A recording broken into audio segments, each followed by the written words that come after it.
Yeah, I know, but by the time we got here. Actually, I served at two congregations and bigger at one, but it's a smaller, like, so then I was doing the summer my internship right down here, right here, and we go off to a bigger church that is family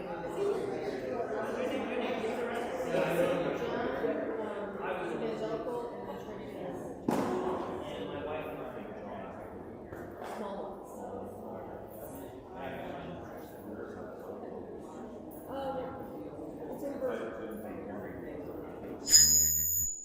Trinity is really close to where you're going to get off that. And it's like that. Exit that goes where you get off. Yeah.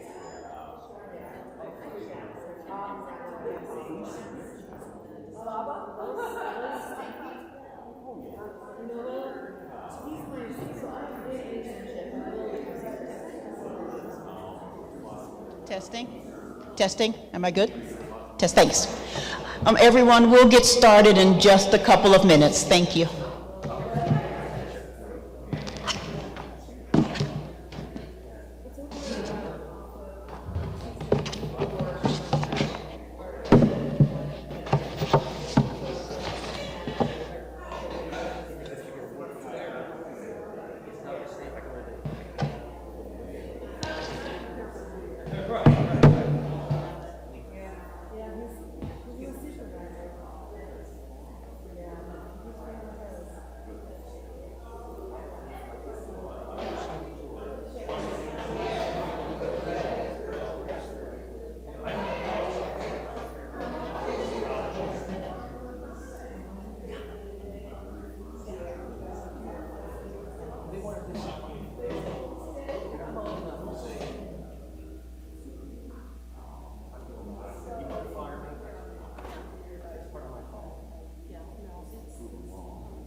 Friends, good afternoon and welcome.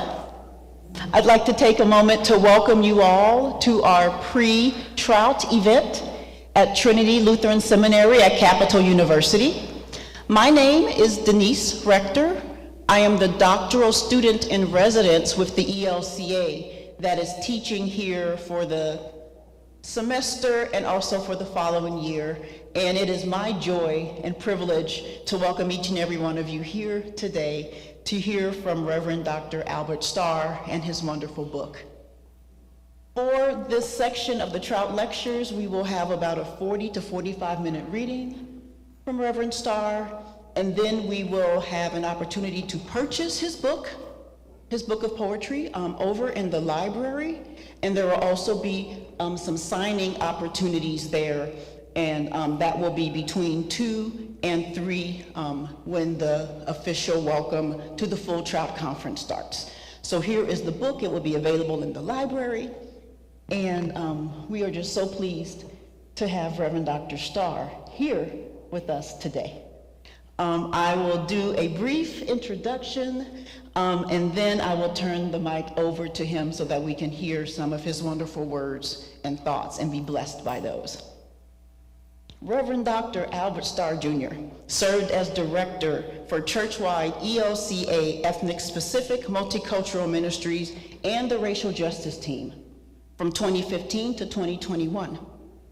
He initially joined churchwide as program director for African Descent Ministries in March of 2009. Prior to accepting that call to the Chicago office, Reverend Starr served as pastor of Ascension Lutheran Church in the Crenshaw district of LA from September 1982 to March of 2009.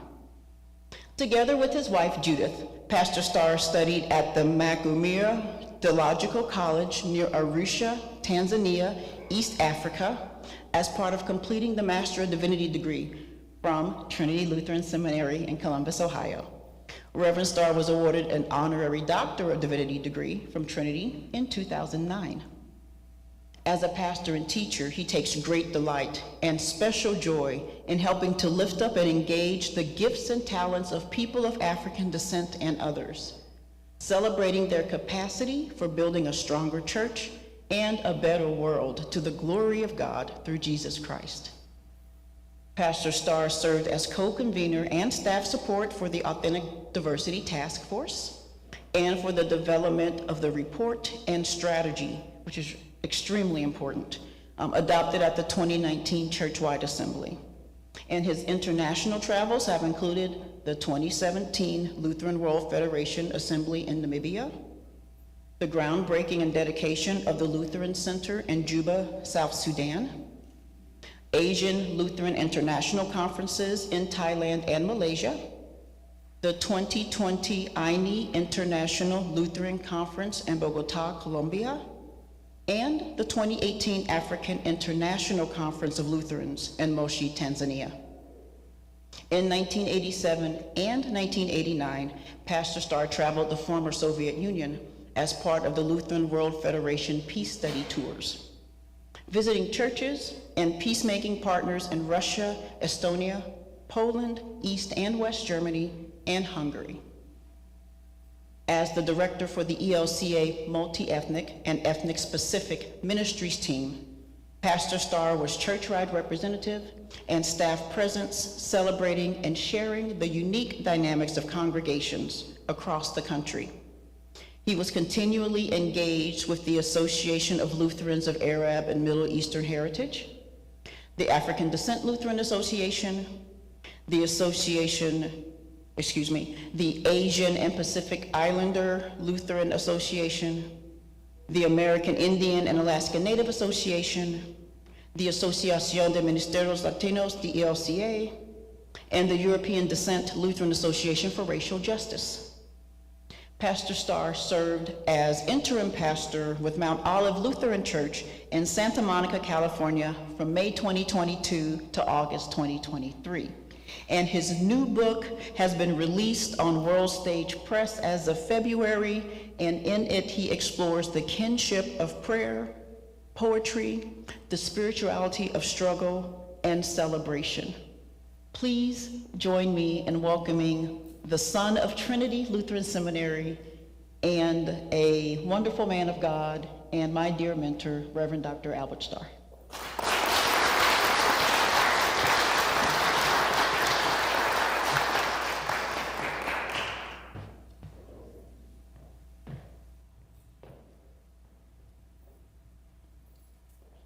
All things go too fast, quickly passing by. Only love it is that with us stays, abides with us.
was the same Hiram Sims that I knew as a first grader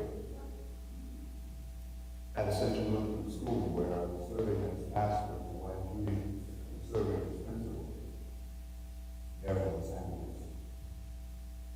I hadn't seen this person in about 35 years. But Hiram was teaching poetry and creative writing at USC. And out of his passion for poetry, he had started the Hiram Sims Library of Poetry in Los Angeles, literally right around the corner from my house. So when I showed up to pick up my textbook for the class, Kwame, who had welcomed me on the phone, introduced me to some other folks. But this guy stood up from the table and he said, "Hey, Master Starr." Who's this knowing me? And this young man was looking me in the face. He said, "Don't you remember me? I'm Hiram." The last time I saw you, Hiram, you were only about 6 years old. The very first night of the class, guest poet who has become a mentor for me, who goes by the poet, a whole piece, or a full name, a whole piece of work. But he said, if you're in this class, the poetry isn't just a hobby for you anymore. It's something that you must do. And if you're going to do it, you do it the best of you. I remember some of the poets who spoke into my life, like Avon Gillespie. Donnie Steele and I would go to his class and we would take off our shoes because that's how he ran the class. And he would invite us into a circle and he would teach us the poetry from his heart. All things go too fast, quickly pass us by. Only love it is that with a space abides with us. To be selfless, we must try. And for me, that lines up with the echoing of ones, teachers that I've had, like Nelson Trout, who would always talk about the engagement and his learning from that extraordinary theologian, Miss Bertha Trout. He and Jenny Trout would teach us about listening for the prophetic in the cries of the people and in the practices, the things and where the people are engaging in day-to-day life. And so these days, sometimes when I'm listening to the radio and I hear old tunes, old songs that have been significant in my life,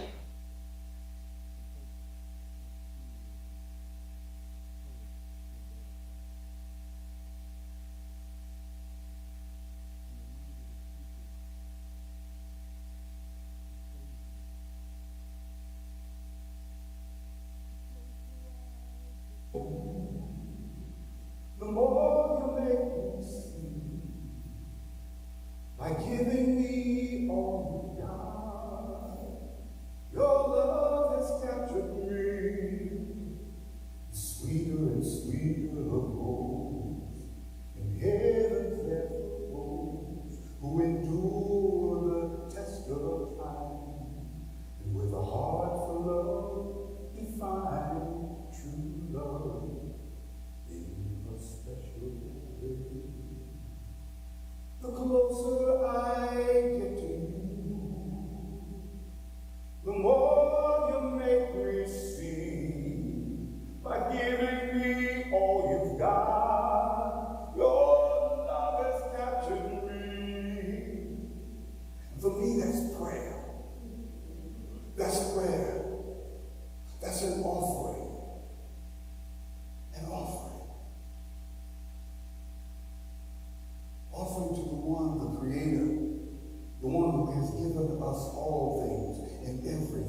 your sanctuary.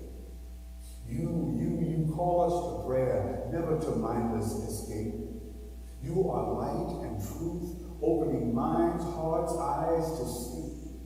In your presence, prayer is that place prepared for us. Here, soul wounds are tended, broken spirits are restored, and hungry, thirsty, weary vessels are filled.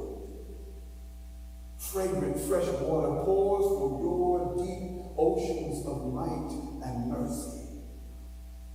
You grant us holy respite from the rude and the raging. And when we, through the door of a sweet amen, step back into the demands of day, you send escorting angels of goodness and mercy to remind us your sacred door is always open. Your unfailing presence is always near us. Your sanctuary always a place prepared for our asking. Strong tower in your mercy. My reasons for writing are many. And among the many reasons that I write, is that for me, it's a vehicle and an opportunity for expressing and for loving Blackness. Black love, Black history, Black future. And it's a significant part of the reason why I write. I write for healing and for reclaiming a voice, for voices too long and too intentionally silenced. The writer theologian Bell Hooks would have us to know that loving Blackness is resistance. Resistance, political resistance in a system built on denial of the contribution of Blackness to anything worthwhile in this long history of human existence. Bell Hooks would ask us to consider that loving Blackness is dangerous. Dangerous in an anti-Black culture and climate and atmosphere. I write because entire libraries and universities have been destroyed to hide the history of Black civilization. I write because generations of people who look like me were beaten and even killed because they defied the laws of a system that said it was illegal for enslaved Africans to read or write. I write in honor of my mother and father and my first grade teacher, Miss Thorpe, who taught us that reading and writing would open for us incredible opportunities in a world beyond our wildest imagination. I write for my children and my children's children. Writing is prayer. Often. Writing is struggle. Writing is love.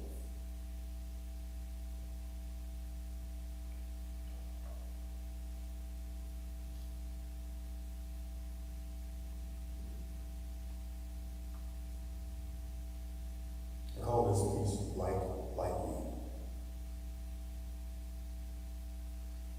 Thunder merely applauds the brilliance of lightning, roaring praise at every display of lightning's power, cracking the silence with report of lightning's fiery dance.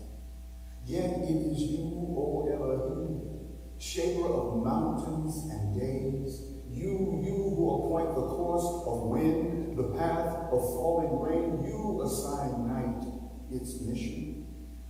You arrange constellations, making messengers of stars.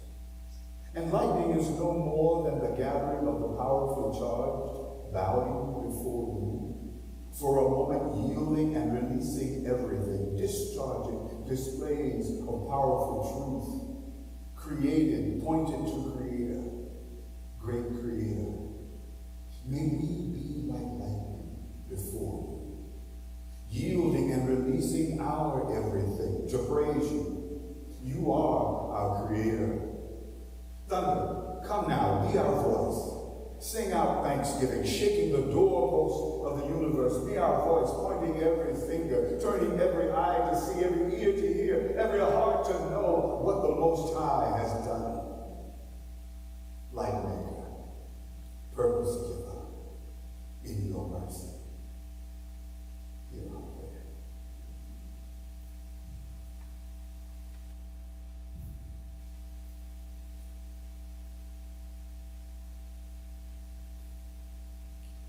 Under the banner of the theme of loving blackness, and especially in a season, and maybe it has not been a season, maybe it's just been a consistent journey.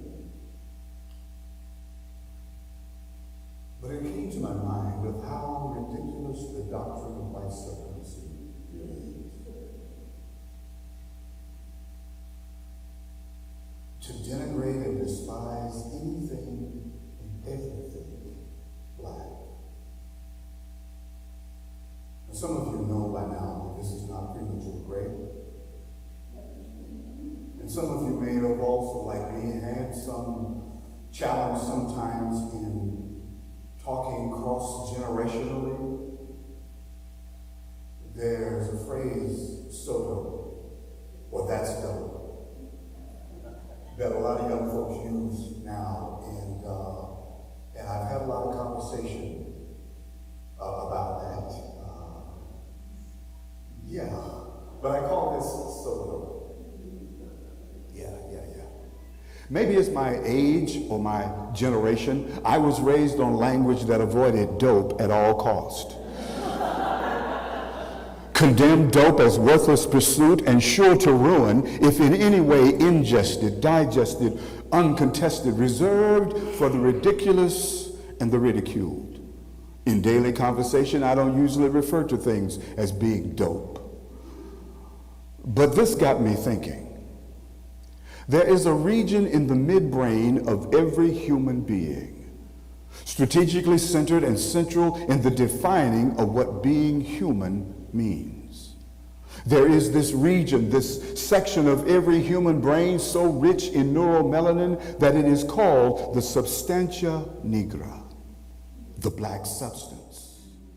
So rich in neuromelanated cells that it is black, substantially black. Are you hearing this?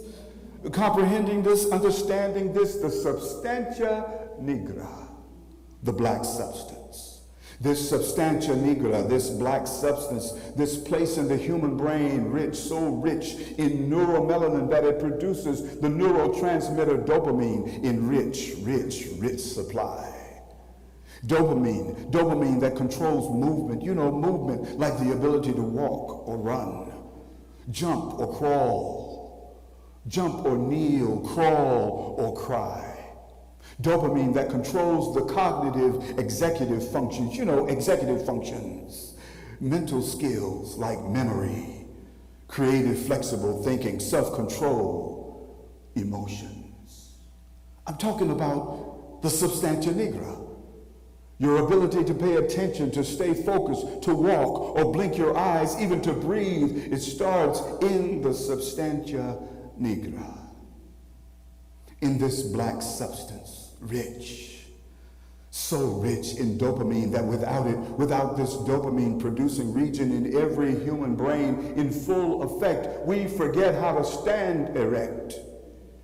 We forget how to raise our arms, to reach out, to hit, or to hold. We forget how to feel, because our capacity to feel is influenced by what is produced in the substantia nigra. The much of what we are is centered in this black substance. And if this substantia nigra is wounded, if this region so rich in neuromelanin is harmed or scarred by strokes or neurotoxins or violence of any kind to this region of the brain, we lose our balance, our ability to move or care. We forget who we are. We forget who we love. We forget how to breathe. We forget until there is nothing left of us Isn't it just a little ironic that even in the brain of the most racist white supremacist that ever lived, there was, there will be, there is this black substance, this richly neuromelanated substance, this substantia nigra, this region of the brain so rich in neurotransmitting molecules, sending and receiving the signals that ultimately control every breath, this substantia nigra, this black substance. Come on now. Even I gotta admit, that's dope.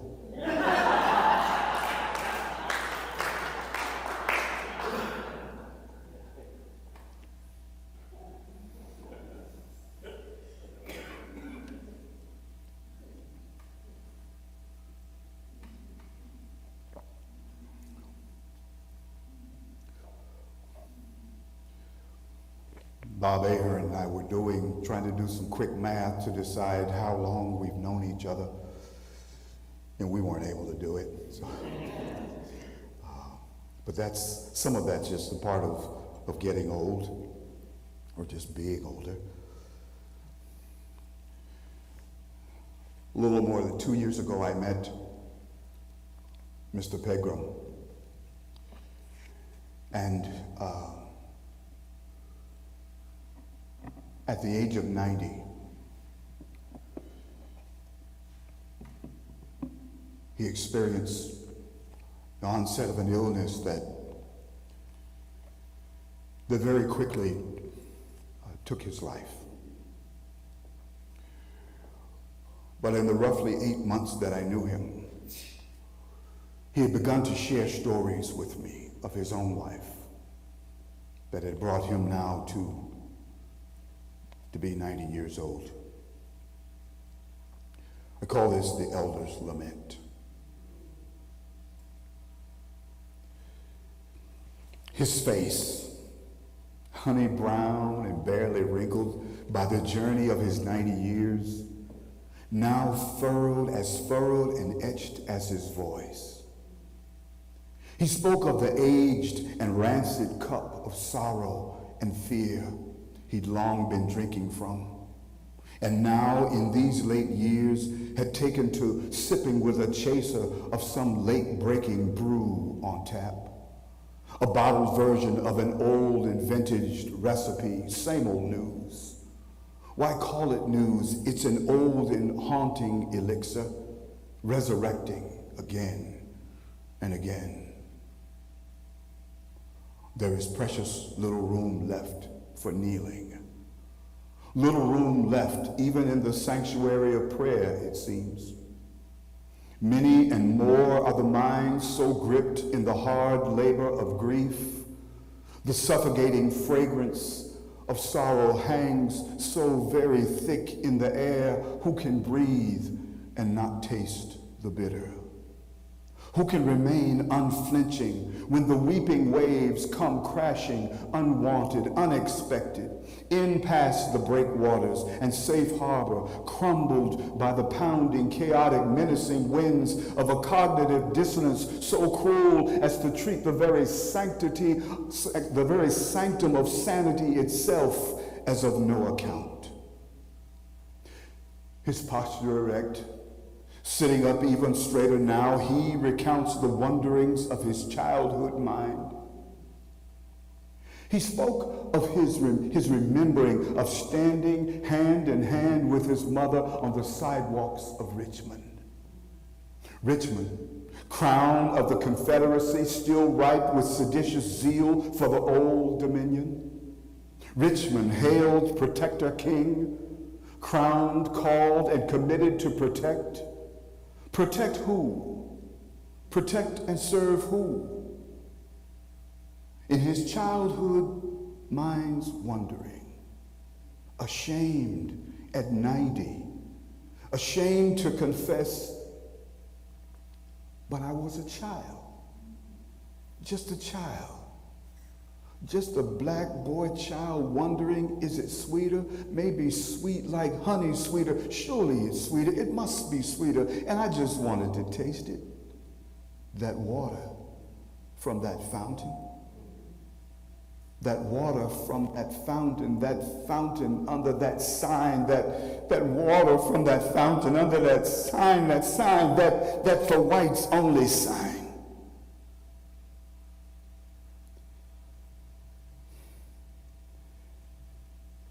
Something breaks to hear this elder, my elder, weeping in his telling the fear he is carrying now in his 90th year, now near on the eve of my 70th year. He tells of being almost afraid to go out. I know I could not fight off one of these crazy people out here. He offers a pressing truth that has wrestled him into a corner of his tiny apartment, wrestled him almost into submission, almost, but not yet. Sleeping has all but abandoned him. The doctor's prescriptions can only buy him a few short, restless hours. Maybe it's drinking too much CNN.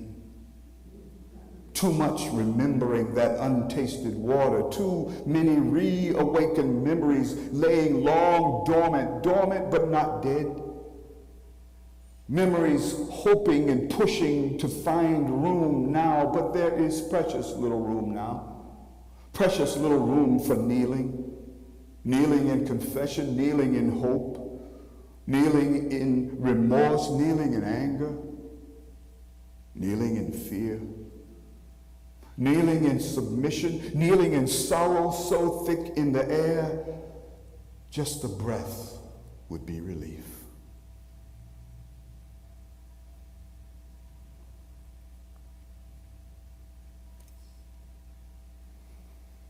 Over the years, my work as pastor in communities, I've come to know that many of our elders carry their pain with them to the grave. Often because they don't believe anyone cares to listen or loves them enough to endure what they've gone through.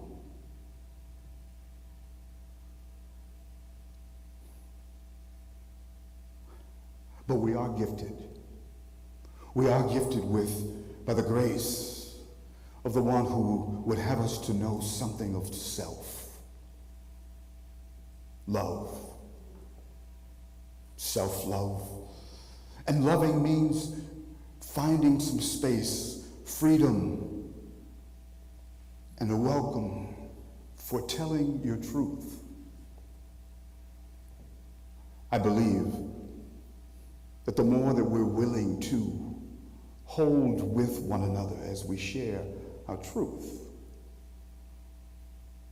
will be a significant part of our healing in this world for going forward. Here's a truth. Nigger makes me sick.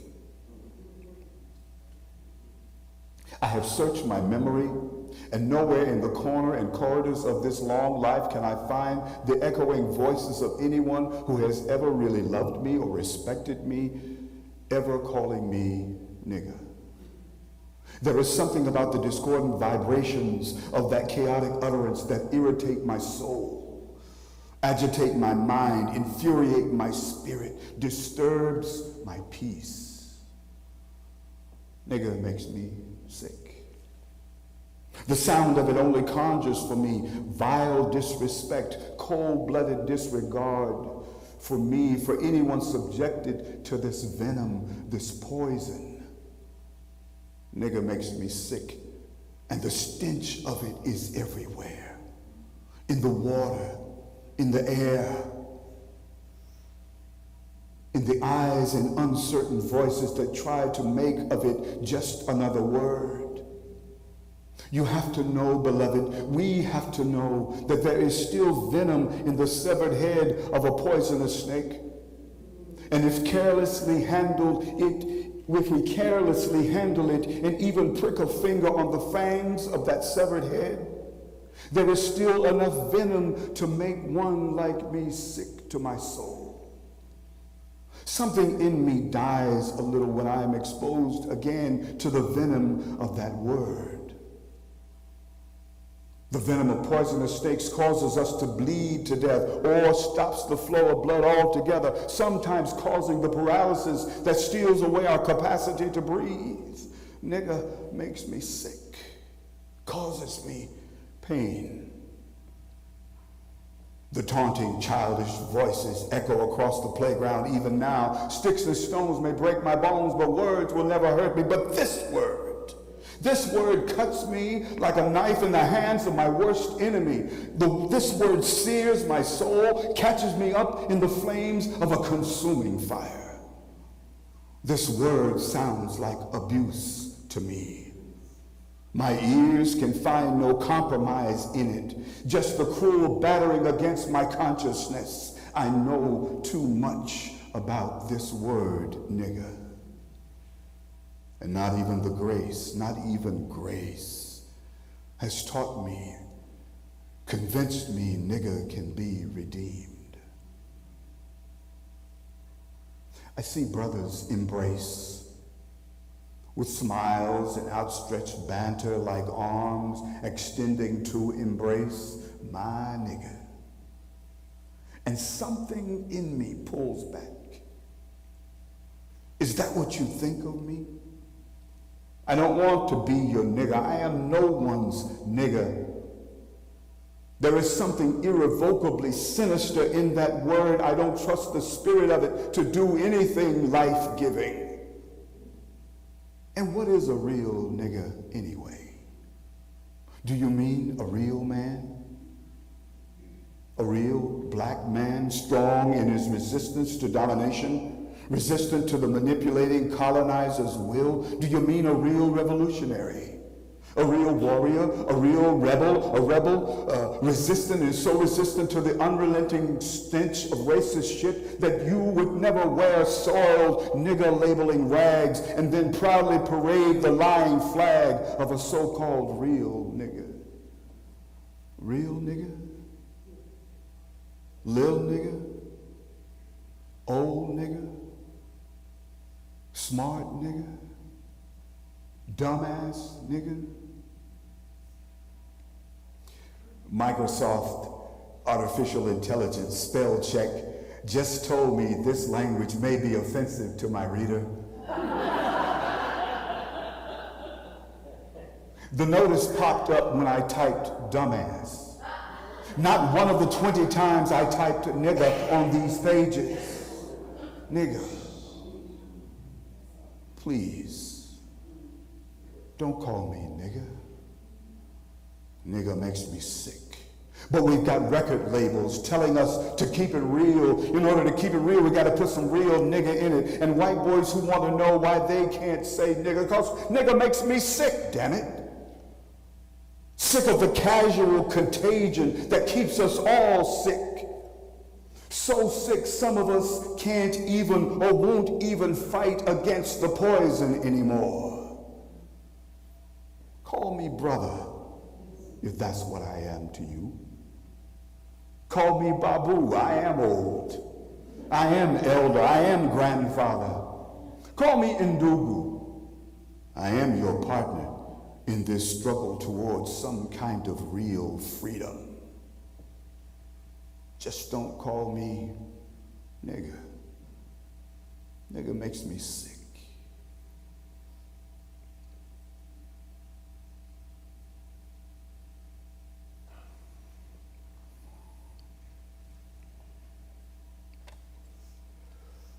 Beloved, I am not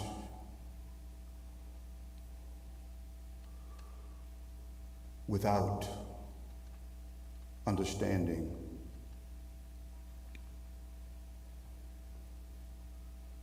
how painful and uncomfortable that last piece may have been for many of you.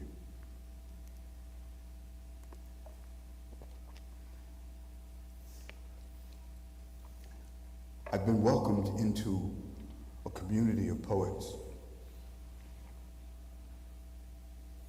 who meet regularly, and I describe these folks that I've been meeting, I describe them as being genuinely generous, genuinely generous, with making room and making space and hearing one another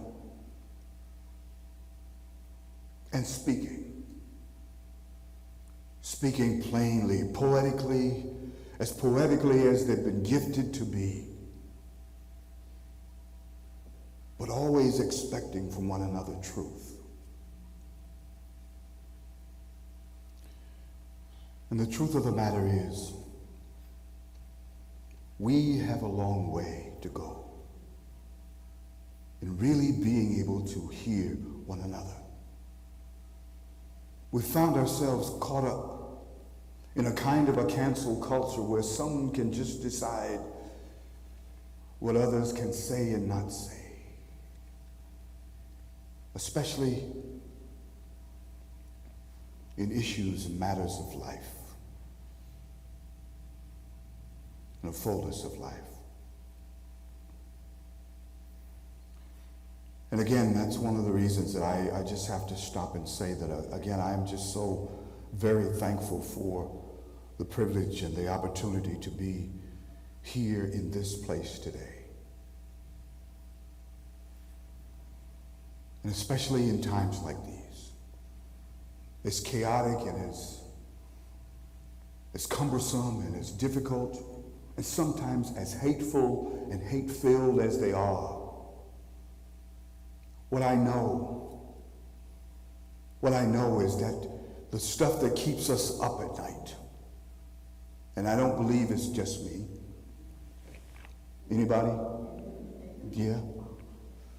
There's stuff that keeps us up at night, and it's things that sometimes we're willing to wrestle with, and I can't wait to hear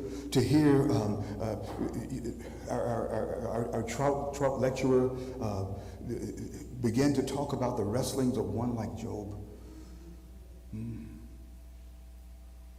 Yeah. And the reality that we don't just get to step into and out of what really is the realities of our lives and our life together, collectively and personally and individually. We've got to find some better ways, even more intentional ways of sharing. And trusting that in that exchange between us and that exchange between ourselves and the Most High, we will find things, gifts that are life-giving. I want to tell you that even in this anti-black atmosphere that we're living in these days, Black history for me starts somewhere around January 15th and goes until around December 21st. Yeah. I wrote this piece, I call it Black All Day. I am black all day. Black skin, black love, black hope, black joy, black struggle, black dreams and songs, gifts from the Most High. I am black all day.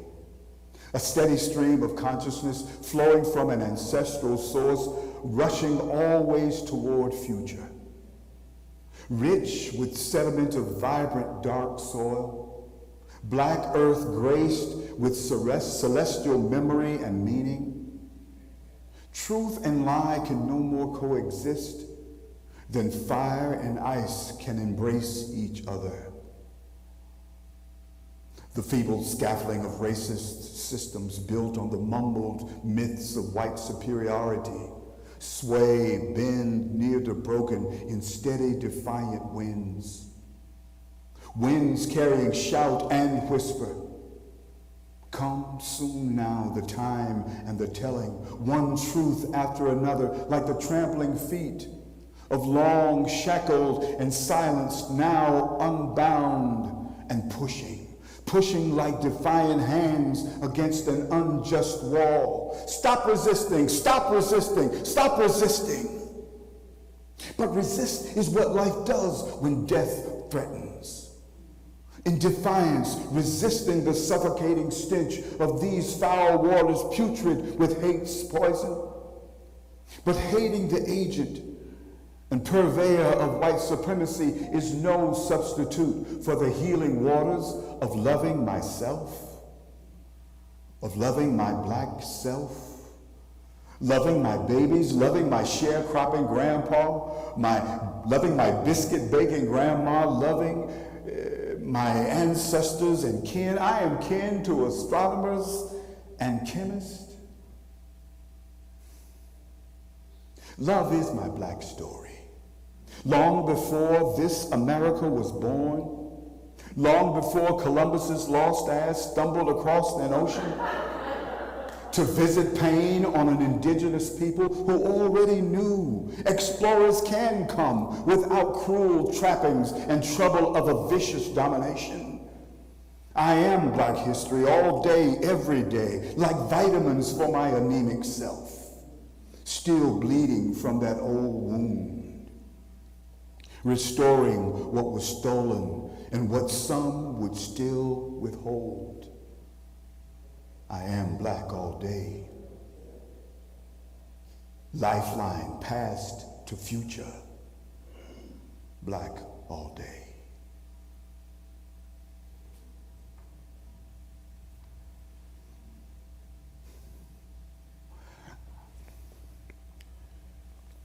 When Judy and I were, for a short time, living in Makumira Theological College in Tanzania, East Africa, we left from this place, from Trinity Seminary that helped to facilitate our going.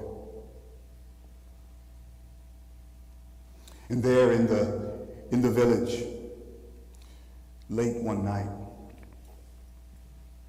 a couple of classmates whose families were living in Kenya, and others, parts of their family were scattered literally all around the world because they were Ethiopians who were experiencing the imposition of a government rule that was making it very difficult for Christians. But they said to us that your firstborn must be named Temesgen. Temesgen. Temesgen is Amharic. It means thanks be to God. My Swahili-speaking friends there in the village were constantly teaching us to say Asante Mungu, thanks be to God. Well, we did name our firstborn Temesgen. He's 42 now. And I'm thankful for him and thankful for teachers like Yvonne Gillespie and thankful for the experience of being a student there at Capital University. Jocelyn, where are you? We made it. Yeah, there you go. Yeah. And thankful for teachers like Nelson Trout and Jenny Trout who taught us to watch for the prophetic in prayers and practice of people, ordinary people engaged in love and in love with an extraordinary God. And teachers like Kevin Dudley and Denise Rector, who take risks to do the dangerous thing with such a generous measure of grace. And thank you to Dr. Kleinhaus and the Capital and Trinity community for allowing me to be a part of this gathering. We're drawn together by the echoing voice and vision of Nelson W. Trout. And I'm also very grateful for the opportunity just to be with former professors and classmates and colleagues and friends. And I'm grateful for the opportunity to at some point offer a thanks and a congratulations to Bishop Phyllis Blair Milton, our bishop from Virginia Synod, ELCA. And I'm excited to meet and hear the voice, as I said before, of Dr. Valerie Bridgman. Dr. Bridgman's niece, Jaha Zahanu, is a gifted poet and artist, painter. And she's one among the generously genuine folks and welcoming poets that I've been blessed to meet in the course of bringing this book to life. and entering into a new season in my life as a poet and one who finds prayer as life-giving. I'm going to read one more, and then we'll see what else we need to do, all right? But thank all of you for coming today. And as Denise said, Dr. Rector said, we'll have opportunity to talk a bit more and kibitz about the book across the hall in the library. I have mentors in the poet community there in Los Angeles and others that I'm finding in other parts of the country as I move about, who are like 20 years old, but have been doing poetry for 15 years. And a couple who are the same age as my children, and it is wonderful. I learned from Hiram Sims, a poetry professor, a term, ekphrasis. And it literally is the concept of being able to draw out of an artistic expression, a rendering, a carving, or a painting, or a photograph, inspiration for writing a poem.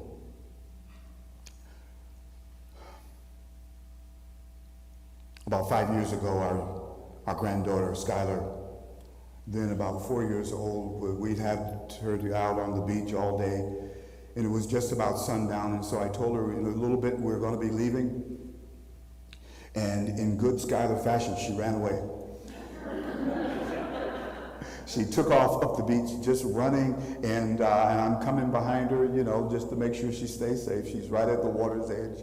But then she stopped in her tracks, and she was looking out across the water, and I took a picture. And I've often looked back at that picture over these years and wondered what caused her to just stop and look. And so I call this ekphrasis. In perfect alignment with setting sun, you stand. Still dawn and new day. The generosity of sunlight, even in its fading, finds it fair and wonderful to send waves to stop and bow at your feet. Ancestors release guarded confession. We dreamt of you, they whisper on telling winds. In darkness, too unkind to leave light or breath room, scarcely room for bodies to do any more than cry or dream. So we dreamt of you, chose to dream, even as the sea begged pardon with salty tears for its part in our sorrow. We dreamt of you and lived. Cosmic hands spin this sacred globe, and in its turning, time comes to now and you. I saw you. I saw you standing so tiny, too full of wonder to leave fear room to plant seed, let alone to grow. I saw you. You turned to watch, listening. The ancestors, at one with the Most High now, watchers and caretakers, weavers of sweet threads, spun for crafting robes of mercy. Did you know? Did you somehow know, somewhere in the depths of your tiny self, know they were calling to you? Did you know they were calling to you, not to control, nor to consume, not to bid, but to tend, to guide and comfort, and fashion for you garments of courage, long and flowing? Thank you.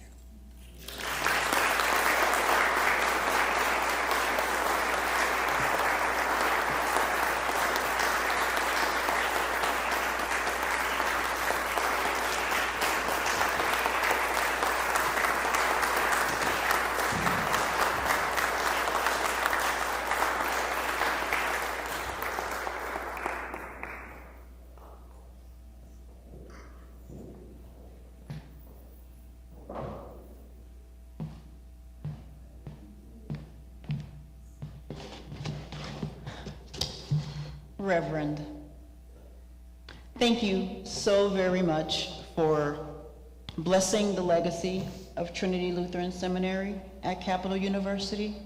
Thank you for your words of comfort, of discomfort, of hope, and of prayer. Please, one more hand for Reverend Dr. Starr.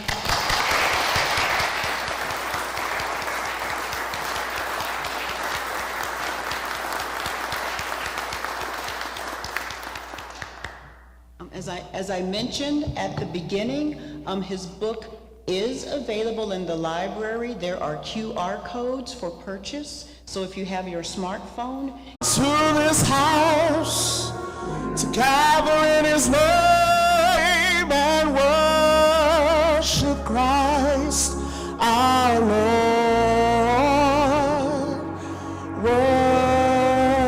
Worship him, Christ our Lord.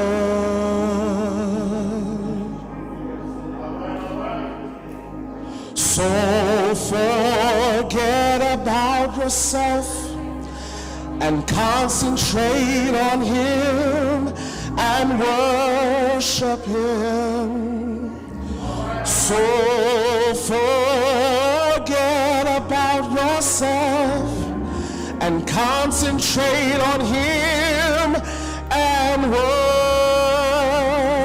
him. So forget about yourself and concentrate on